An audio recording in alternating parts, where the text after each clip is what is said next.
Hello friends, आप सभी को मेरा प्यार भरा नमस्कार। तो आपका एक केमिस्ट्री पॉइंट पर स्वागत है। तो प्यारे साथियों, लिक्विड स्टेट का जो थ्योरेटिकल पार्ट था उसकी सभी क्लासेज कंप्लीट हो चुकी थी, जिनको आप प्लेलिस्ट से देख सकते हैं। सभी क्लासेज प्लेलिस्ट में मैंने डाली हुई हैं। और एमसीक्यू जो सीरीज है वो हमारी चल रही थी, और एमसीक्यू सीरीज के भी दो पार्ट हो चुके हैं, पार्ट फर्स्ट और पार्ट सेकंड। आज हमारा पार्ट थर्ड रहने वाला है, जिसमें लिक्विड स्टेट के कुछ इंपॉर्टेंट जो क्वेश्चंस हैं उनको हम डिस्कस करने वाले हैं। तो जिन्होंने प्यारे साथियों ने चैनल को सब्सक्राइब कर रखा है उनका बहुत बहुत धन्यवाद, और जो पहली बार चैनल पे विजिट कर रहे हैं उनका भी मैं स्वागत करता हूं। आप भी चैनल को सब्सक्राइब करें, बेल आइकन को प्रेस करें, जिससे इसी प्रकार की वीडियोज आपको प्राप्त होती रहें। प्यारे साथियों, वीडियो जो है आप इनको शेयर किया करें, आपके जो भी साथीगण हैं उनको आप बताएं, ज्यादा से ज्यादा इस पे कमेंट आप किया करें। तो आज की क्लास को डिले ना करते हुए मैं क्लास को स्टार्ट करता हूं। आप तो प्यारे साथियों, आज का हमारा जो पहला क्वेश्चन है वो देखिएगा, यहाँ पे दिया हुआ है क्रांतिक तापमान पर पृष्ठ तनाव होता है। क्रांतिक जो ताप होता है इस पर पृष्ठ तनाव यहाँ पे आपको पूछा होता है। The surface tension of critical temperature, critical जो टेम्परेचर होता है, क्रांतिक जो ताप होता है उस पर आपको बताना है कि पृष्ठ तनाव सरफेस टेंशन क्या होता है।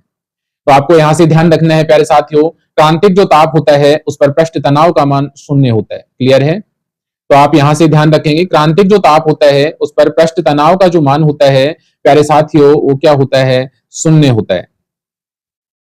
तो यहां से इसका जो करेक्ट आंसर होने वाला है प्यारे साथियों वो है आपका option number B. Option number B 0 इसका करेक्ट आंसर होगा। क्लियर है? यहां से पहला question, option number B is correct answer. यहां पे भी आप इसका option number B correct answer होगा। तो क्रांतिक तापमान पर पृष्ठ तनाव का जो मान होता है वो शून्य होता है। क्लियर है यहां तक? नेक्स्ट क्वेश्चन की तरफ हम मूवमेंट करते हैं। 34 देखिए क्या दिया हुआ है, higher the viscosity the slower the liquid flow. श्यानता जितनी अधिक होगी द्रव प्रवाह का जो है उतना ही धीमा होगा। और ये मैंने आपको बताया था प्यारे साथियों कि श्यानता का जो मान है वो जितना ज्यादा होगा द्रव प्रवाह जो है उतना ही क्या होगा? धीमा होगा। तो यहां से आप लिख सकते हैं कि श्यानता का जो मान है, श्यानता का जो मान है वो इनवर्सनली प्रोपोर्शनल होता है 1 अपॉन द्रव प्रवाह। इसका मतलब ये हुआ प्यारे साथियों कि द्रव का प्रवाह यदि आप इंक्रीज कर रहे हैं, द्रव प्रवाह आप क्या कर रहे हैं? इंक्रीज यहां से कर रहे हैं, ये इंक्रीज कर रहे हैं तो श्यानता डिक्रीज होगी। द्रव प्रवाह आप डिक्रीज कर रहे हैं तो श्यानता का मान इंक्रीज होगा। ये आपको यहां से ध्यान रखना है प्यारे साथियों कि श्यानता का जो मान है वो द्रव प्रवाह के इनवर्सनली प्रोपोर्शनल पाया जाता है। तो ये कथन जो है प्यारे साथियों एकदम करेक्ट है। यहाँ पे सही कथन यहाँ पे आपको दिया हुआ है। क्लियर है? तो इसका option number A correct answer होगा, true. Higher the viscosity the slower the liquid flow, ये एकदम करेक्ट है। तो इसका ऑप्शन नंबर ए होगा। इसका जो आंसर होगा प्यारे साथियों वो होगा ए। श्यानता को हम नेटा से डिनोट करते हैं और श्यानता को इंग्लिश में विस्कोसिटी कहते हैं। क्लियर है? यहाँ पे ये दूसरा क्वेश्चन था आपका। तो दो क्वेश्चन हमने यहाँ पे डिस्कस किए। पहला जो क्वेश्चन था वो था आपका प्यारे साथियों, क्रांतिक तापमान पर पृष्ठ तनाव का मान आपको ध्यान रखना है शून्य होता है। श्यानता जितनी अधिक होती है द्रव का प्रवाह उतना ही धीमा होता है, अर्थात विस्कोसिटी श्यानता का जो मान है वो द्रव प्रवाह के इनवर्सनली प्रोपोर्शनल होता है। द्रव प्रवाह का मान जितना ज्यादा होता है विस्कोसिटी श्यानता का मान उतना ही कम होता है, और द्रव प्रवाह का मान जितना कम होता है श्यानता का मान उतना ही अधिक होता है। एकदम करेक्ट आंसर है ऑप्शन नंबर ए। क्लियर है? तो नेक्स्ट क्वेश्चन की तरफ हम मूवमेंट करते हैं प्यारे साथियों। देखिएगा आपकी स्क्रीन पे है नेक्स्ट क्वेश्चन। नेक्स्ट क्वेश्चन क्या दिया हुआ आपको,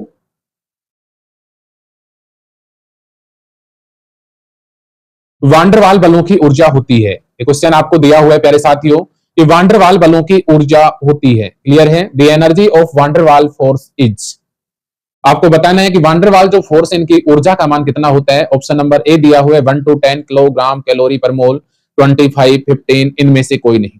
तो प्यारे साथियों आपको जब मैंने लिक्विड स्टेट पढ़ाया था उस टाइम मैंने आपको बताया था कि वांडरवाल जो बल है उनकी ऊर्जा का जो मान है वो 1 से 10 किलो कैलोरी पर मोल होता है। ऑप्शन नंबर ए, ये बी है, ये सी और ये डी।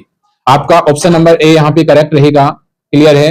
वांडरवाल जो बल होते हैं प्यारे साथियों उनकी ऊर्जा का जो मान है, एनर्जी का जो मान है वो 1 to 10 किलोग्राम कैलोरी पर मोल होता है। आपको ये याद रखना है कि वान डेर वाल जो बल होते हैं उनकी ऊर्जा का मान 1 to 10 किलोग्राम कैलोरी पर मोल होता है। क्लियर है।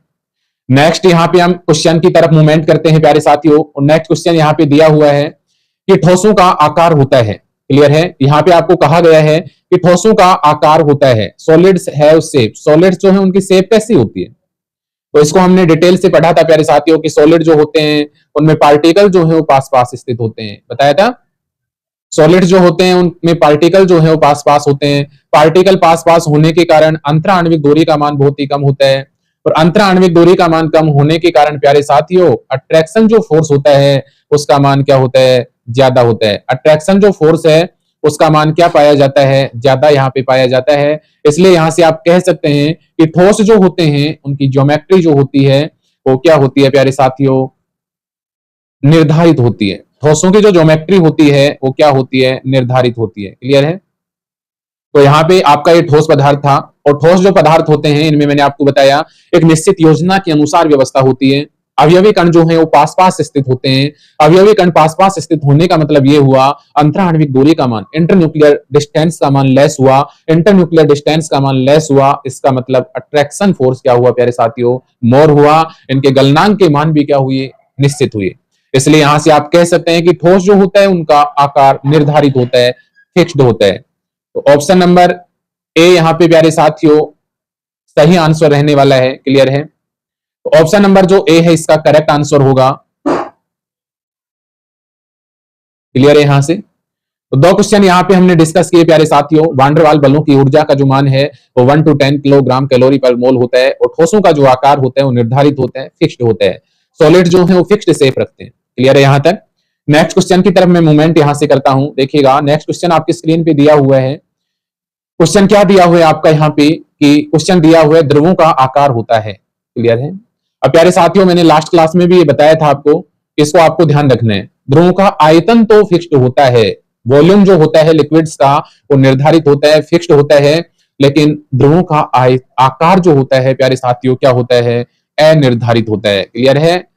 अनफिक्स्ड होता है, ये आपको ध्यान रखना है। इसका आंसर जो होगा प्यारे साथियों क्या होगा, ऑप्शन नंबर जो है वो बी इसका करेक्ट आंसर होने वाला है। Option number B is correct answer. Clear है। तो ये आपको ध्यान रखना है प्यारे साथियों कि ध्रुवों का आयतन तो निश्चित होता है लेकिन आकार अनफिक्स्ड अनिर्धारित होता है। क्लियर है यहां तक। नेक्स्ट क्वेश्चन की तरफ मैं मूवमेंट यहां से करता हूं। नेक्स्ट क्वेश्चन यहां पे दिया हुआ है ध्रुवों का आयतन होता है। देख लो ये पूछ लिया गया कि लिक्विड्स हैव द वॉल्यूम, ये फिक्स्ड रखते हैं या अनफिक्स्ड रखते हैं। तो मैंने आपको अभी बताया कि ध्रुवों का आयतन तो निश्चित होता है, फिक्स्ड होता है, लेकिन इनका शेप जो होता है वो क्या होते हैं, अनफिक्स्ड। तो यहाँ पे इसका आंसर प्यारे साथियों ए रहेगा। ऑप्शन नंबर ए इसका करेक्ट आंसर होगा। तो यहां से दोनों बातें आप ध्यान रखेंगे, ध्रुवों का आकार अनिर्धारित अनफिक्स्ड होता है और आयतन क्या होता है, निश्चित फिक्स्ड होता है। क्लियर है प्यारे साथियों यहां तक। देखिएगा नेक्स्ट क्वेश्चन की तरफ मैं यहां से मूवमेंट करूं। नेक्स्ट क्वेश्चन आपकी स्क्रीन पे दिया हुआ है 39, और 39 क्वेश्चन यहाँ पे क्या दिया हुआ है प्यारे साथियों, 39 में आपसे कह रहा है कि द्रव का घनत्व होता है। ये आपको पढ़ाया था उस टाइम भी, मैंने आपको बताया था कि डेंसिटी ऑफ लिक्विड इज, द्रव का जो घनत्व होता है वो कितना होता है, ये आपको ध्यान रखना है प्यारे साथियों। द्रव का जो घनत्व होता है वो 1 ग्राम पर सेमी क्यूब होता है। द्रव का घनत्व कितना होता है प्यारे साथियों, 1 ग्राम पर सेमी क्यूब होता है। याद रहेगा आपको। तो इसका करेक्ट जो आंसर होने वाला है वो है option number C. Option number C इसका करेक्ट आंसर होगा। नेक्स्ट क्वेश्चन यहाँ पे देखिएगा आपको दिया हुआ है कि अर्ध ठोस बर्फ का घनत्व होता है, डेंसिटी ऑफ हार्ड सॉलिड जिसको हम आइस कहते हैं, इसका घनत्व आपको बताना है कि आइस का जो घनत्व होता है वो कितना होता है। ऑप्शन आपको यहाँ दिए हुए हैं, option number A B C और डी। तो आपको यहाँ पे ध्यान रखना है अर्ध ठोस बर्फ जो होता है इसका घनत्व 0.92 ग्राम पर सेमी क्यूब होता है प्यारे साथियों। ऑप्शन नंबर जो बी है इसका करेक्ट आंसर होगा। तो ये थे आपके दो क्वेश्चंस। द्रव का घनत्व आपको ध्यान रखना है, लिक्विड का डेंसिटी 1 ग्राम पर सेमी क्यूब होता है। क्लियर है प्यारे साथियों, ये क्यूब आएगा, 1 ग्राम पर सेमी क्यूब होता है। क्लियर है यहां से। और अर्ध ठोस जो होता है आइस जो होता है इसका घनत्व होता है 0.92 ग्राम पर सेमी क्यूब। क्लियर है यहां से। नेक्स्ट क्वेश्चन की तरफ हम मूवमेंट करते हैं। नेक्स्ट क्वेश्चन देखिएगा यहाँ पे दिया हुआ है, और नेक्स्ट क्वेश्चन यहाँ पे आपको दिया हुआ है और क्या कह रहे हैं कि आयरन के सिद्धांत के अनुसार ठोसों को गर्म करने पर आयतन में कितने % की वृद्धि होती है। तो आयरिंग थ्योरी के according according to Eyring principle temperature हम देंगे तो वॉल्यूम कितना परसेंट बढ़ जाता है, ये आपको बताना है। तो प्यारे साथियों, यहाँ पे हमने आयरिंग थ्योरी पढ़ा था, उस टाइम मैंने आपको बताया था कि कोई भी सॉलिड्स हम यहाँ पे लेते हैं, क्लियर है। जैसे सॉलिड हमने लिया, सॉलिड में पार्टिकल क्या होंगे, पास पास होंगे, पार्टिकल यहाँ पे पास पास होंगे। अंतरा आणविक जो दूरी है उसका मान बहुत ही कम होगा, आकर्षण बल का मान क्या होगा, ज्यादा होगा, ये मैंने आपको बताया था। उसके बाद में प्यारे साथियों, यहां से ठोस जो पदार्थ होते हैं उनको यदि हम टेम्परेचर प्रोवाइड करवा देते हैं तो ठोस पदार्थों को टेम्परेचर देने पर क्या होगा, इनका वॉल्यूम जो है वो इंक्रीज हो जाता है प्यारे साथियों। और वॉल्यूम के साथ साथ इनकी इंटरन्यूक्लियर जो डिस्टेंस है उसका मान भी यहाँ पे इंक्रीज हो जाता है। क्लियर है यहां तक। तो ये कोई भी सॉलिड्स हमने लिया। अब क्या करते हैं आयरिंग थ्योरी में, आयरिंग थ्योरी ये कहती है कि इस सॉलिड को यदि हम टेम्परेचर प्रोवाइड करवाते हैं, इस सॉलिड को हम क्या दे रहे हैं प्यारे साथियों, टेम्परेचर, टेम्परेचर प्रोवाइड यहाँ पे हम कर रहे हैं, तो क्या होता है, इनकी डिस्टेंस का मान यहाँ पे इंक्रीज हो जाता है। और डिस्टेंस का जो मान है वो इंक्रीज होने के कारण यहाँ से अंतरा आणविक जो दूरी है उसका मान यहाँ पे बढ़ जाता है। और अंतरा आणविक दूरी का जो मान है बढ़ने के कारण इनके मध्य में स्पेस यहाँ पे जनरेट हो जाता है। और उस स्पेस को हम क्या कहते हैं, रिक्त स्थान, मुक्त आयतन कहते हैं। क्या कहा जाता है प्यारे साथियों, मुक्त आयतन यहाँ पे उसको कहा जाता है। क्लियर है यहां तक। तो मैंने उस टाइम जब आपको ये पढ़ाया था आयरिंग थ्योरी, तो उस टाइम मैंने आपको बताया था कि जो आपका आयतन है, मुक्त आयतन है, मुक्त आयतन जो है, फ्री वॉल्यूम जो है, उसके मान में 30% की इंक्रीमेंट हो जाती है। और अंतर आणविक जो दूरी है, अंतर आणविक जो दूरी है, दो अणुओं के मध्य की जो दूरी है वो 3% बढ़ जाती है। और जो रिक्त स्थान यहाँ पे जनरेट हुआ है इसको हम क्या कहते हैं, भी रिक्त स्थान कहते हैं, रिक्त भाग कहते हैं। और रिक्त भाग का जो आयतन होता है उसे को हम मुक्त आयतन कहते हैं। मुक्त आयतन को इंग्लिश में फ्री वॉल्यूम कहा जाता है। क्लियर है यहाँ पे। तो दो बातें यहाँ पे आप ध्यान रखेंगे कि आयरिंग जो थ्योरी है, आयरिंग थ्योरी कहती है कि कोई भी ठोस पदार्थ हमने लिया, ये सॉलिड हमने लिया, इस सॉलिड को यदि हम टेम्परेचर प्रोवाइड करवा रहे हैं तो यहाँ पे सॉलिड जो इसमें कोलिजन होगा, कोलिजन के कारण यहाँ पे अंतरा आणविक दूरी का मान बढ़ जाएगा, अट्रैक्शन फोर्स का मान कम हो जाएगा, वॉल्यूम के मान में यहाँ पे वृद्धि हो जाती है और दूरी का मान भी बढ़ जाता है। तो आयरिंग ने बताया था कि यहाँ पे जो आपका आयतन है वो 30% बढ़ जाता है। कितने परसेंट यहाँ पे बढ़ जाता है, 30% यहाँ पे बढ़ जाता है। आयतन का जो मान है वो यहाँ पे 30% बढ़ जाता है। जो आंसर रहेगा प्यारे साथियों वो रहेगा option number D. Option number D इसका करेक्ट आंसर होगा। नेक्स्ट क्वेश्चन की तरफ मैं यहाँ पे मूवमेंट करूं। नेक्स्ट क्वेश्चन यहाँ पे दिया हुआ है, आयरिंग के सिद्धांत के अनुसार ठोसों को गर्म करने पर उनकी अंतरा आणविक जो दूरी है, इंटरन्यूक्लियर जो डिस्टेंस है वो कितने परसेंट बढ़ जाती है। अभी अभी मैंने आपको बताया है कितने परसेंट यहाँ पे बढ़ जाती है प्यारे साथियों, 10% यहाँ पे बढ़ जाती है। तो इसका आंसर यहाँ पे आप बता देंगे कि अंतरा आणविक जो दूरी है उसके मान में 3% की वृद्धि हो जाती है। ऑप्शन नंबर यहाँ पे सी करेक्ट रहने वाला है। तो ये दोनों क्वेश्चन आप बताएंगे। ठोसों का जो आयतन है वो 30% यहाँ पे बढ़ जाता है और आपका जो है अंतरा आणविक दूरी जो है वो 3% यहाँ पे बढ़ जाती है। क्लियर है। नेक्स्ट क्वेश्चन की तरफ मूवमेंट यहाँ पे हम करते हैं। देखिएगा प्यारे साथियों, नेक्स्ट क्वेश्चन आपका यहाँ पे दिया हुआ है।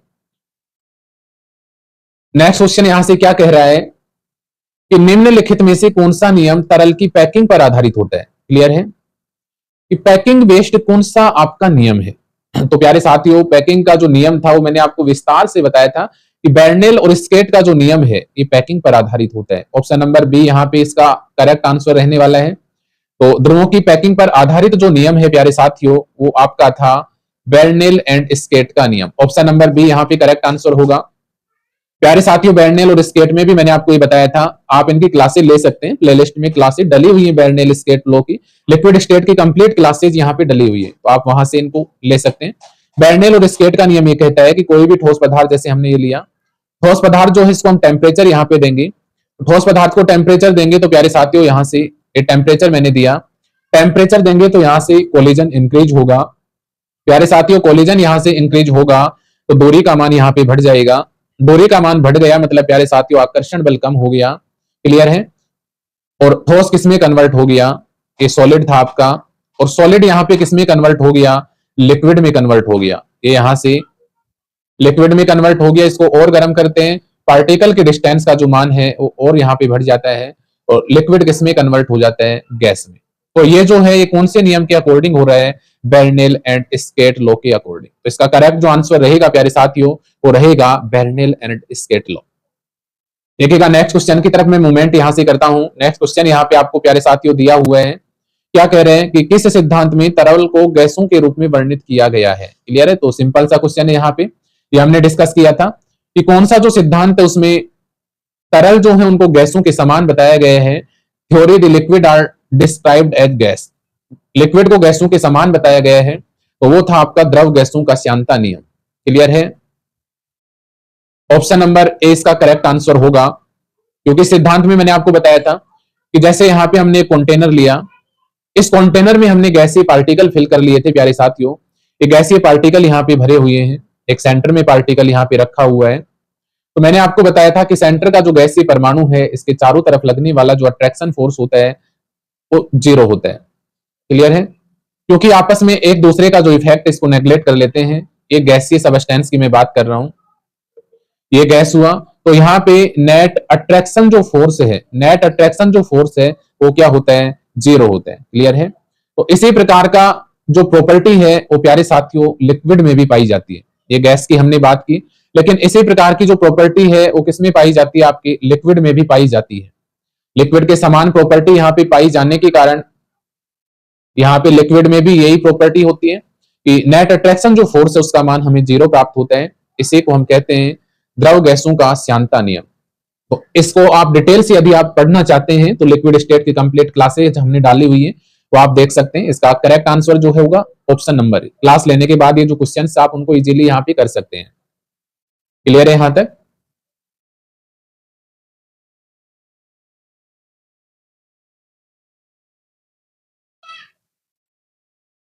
तो आज के हमारे लास्ट जो 2 क्वेश्चन हैं आपकी स्क्रीन पे हैं। देखिए 45 क्वेश्चन यहाँ दिया हुआ है। न्यूटोनियन गति, जल की तरह प्रवाह की जो गति है वो किसमें पाई जाती है, न्यूटोनियन जो मोशन है वो किसमें पाया जाता है। तो प्यारे साथियों हमने लिक्विड जो क्रिस्टल है उसको डिटेल से डिस्कस किया था। Smectic liquid crystal, nematic liquid crystal, cholesteric liquid crystal, mixed liquid crystal, इनकी प्रॉपर्टी क्या होती है, कौन कौन सी होती है, इनको हम डिटेल से डिस्कस किया था। तो प्यारे साथियों न्यूटोनियन गति, जल की तरह प्रवाह की जो गति होती है वो न्यूमैटिक लिक्विड क्रिस्टल में पाई जाती है। क्लियर है, यहाँ पे आप इनकी क्लास आप लें, आपको बिल्कुल अच्छा महसूस होगा। इसका ऑप्शन जो है वो प्यारे साथियों बी करेक्ट होगा। न्यूमैटिक लिक्विड जो क्रिस्टल होते हैं उनमें जल प्रवाह की तरह गति पाई जाती है। न्यूमैटिक जो लिक्विड क्रिस्टल होते हैं वो क्या होते हैं, ये मैंने आपको बताया था कि न्यूमैटिक लिक्विड क्रिस्टल में दूरी का मान समान नहीं होता है, एक दूसरे के समानांतर तो होते हैं लेकिन ये परकीय संरचना का निर्माण नहीं करते हैं। इनमें न्यूटोनियन गति, जल की तरह प्रवाह की गति मौजूद। तो प्यारे साथियों लास्ट क्लास में हम लिक्विड स्टेट के जो रिमेनिंग क्वेश्चन जितने भी बचे हुए हैं उन सभी को हम कवर करेंगे। क्लियर है, आप सभी प्यारे साथियों क्लासें कैसी लग रही हैं आप कमेंट करें जरूर। क्लासों को शेयर कीजिए, आप वीडियो पे कमेंट कीजिए। आपका प्यार और स्नेह इसी प्रकार से हमें मिलता रहे। आप सभी का बहुत बहुत आभार और धन्यवाद। आप सभी बहुत अच्छे से होंगे, मैं आशा करता हूं। आप सभी की स्टडी अच्छे से चल रही होगी। आप सभी का दिन अच्छा हो, इन्हीं कामनाओं के साथ आज के लिए मैं आपसे अलविदा लेता हूं। आप सभी का बहुत बहुत आभार और धन्यवाद। Thank you all of you. Have a nice day.